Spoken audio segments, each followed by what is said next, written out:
มนุษย์เราเอ้ยเกิดมาทำไมพิการมีสุขอยู่ใหญ่นี้ไปตัณหา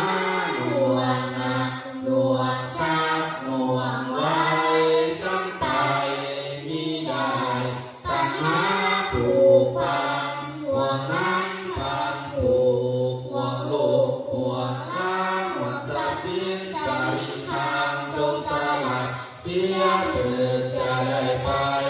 นิพพานปะพ้นภพสา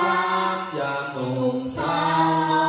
ยหน้าตาแจ่มช้อยงามแล้วทุกประการแก่เท่านั้นอย่างล้วนแต่เครื่องบินเอ็นใหญ่900เอ็นน้อย9,000มันมาทำเข็นใจ